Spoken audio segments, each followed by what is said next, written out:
Assalamualaikum warahmatullahi wabarakatuh. Selamat pagi anak-anak. Selamat datang di kelas ilmu pengetahuan alam. Bersama dengan saya, Ibu Mariatul Ulfa. Pada kesempatan kali ini, saya akan membahas tentang objek IPA dan pengamatannya. Pada bab 1 ini akan dibagi dalam 3 pertemuan. Yang pertama, objek IPA dan pengamatannya. Yang kedua, pengukuran besaran dan satuan. Yang ketiga, uji kompetensi. Hal dasar dari belajar IPA yaitu kita harus tahu objek IPA dan pengamatannya. Apa yang diamati dan bagaimana cara mengamatinya.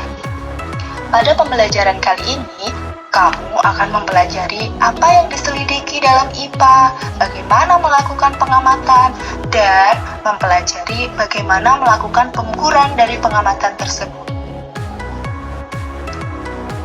Yang pertama yaitu penyelidikan IPA. Penyelidikan IPA melibatkan 3 proses, yaitu yang pertama, proses pengamatan, yang kedua, membuat inferensi, yang ketiga, mengkomunikasikan. Tahap yang pertama yaitu pengamatan. Pengamatan merupakan rangkaian atau proses penggunaan panca indera termasuk melakukan pengukuran dengan alat ukur yang sesuai. Pengamatan dilakukan untuk mengumpulkan data dan informasi. Yang kedua yaitu membuat inferensi. Membuat inferensi yaitu termasuk di dalamnya merumuskan penjelasan berdasarkan pengamatan. Penjelasan ini digunakan untuk menemukan pola-pola atau hubungan antar aspek yang diamati dan membuat pemikiran. Dalam proses inferensi ini, kalian harus rajin membaca buku untuk mengetahui informasi-informasi terkait objek yang kalian amati. Yang ketiga yaitu mengkomunikasikan. Mengkomunikasikan hasil penyelidikan baik lisan maupun tulisan. Hal yang dikomunikasikan termasuk data yang disajikan dalam bentuk tabel, grafik, bagan, gambar yang relevan. Lalu, kegunaan belajar IPA itu apa? Kenapa kita harus belajar IPA? Ada 4 manfaat dari belajar IPA. Yang pertama, memahami hal di sekitar. Misalnya, mengapa bumi itu bulat? Mengapa matahari itu bersinar? Yang kedua, meningkatkan kualitas hidup. Misalnya, apakah bunga yang ditanam akan tumbuh? Yang ketiga, menyelesaikan masalah.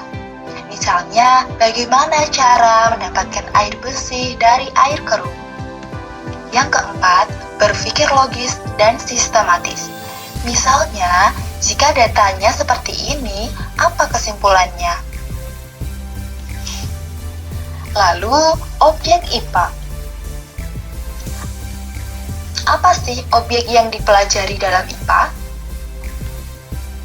Objek yang dipelajari dalam IPA meliputi seluruh benda di alam semesta, baik yang hidup maupun yang tidak hidup, dengan segala interaksinya mencari pola keteraturan tertentu.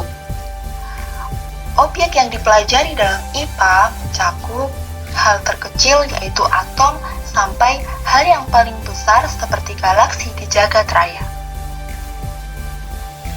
Karena kalian sudah mempelajari tentang proses-proses penyelidikan dan juga objek IPA, maka buatlah proyek di rumah dengan mengamati tanaman yang ada di sekitarmu, lalu catatlah bagaimana bentuknya, karakteristik bagian tubuhnya, dan lain sebagainya. Kemudian bisa kalian tarik kesimpulan. Bentuk dari tugas yang kalian kumpulkan adalah 1. Foto objek yang kalian amati. Misal, kalian mengamati bunga sepatu.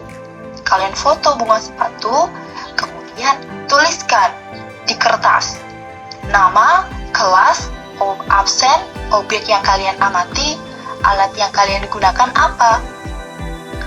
Lalu, tuliskan hasil pengamatanmu.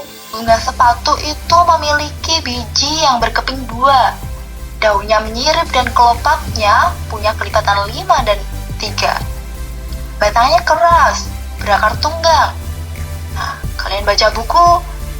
Dari ciri-ciri yang dimiliki bunga sepatu itu, hasil pengamatan kalian dapat disimpulkan, maka bunga sepatu termasuk tumbuhan dikotil.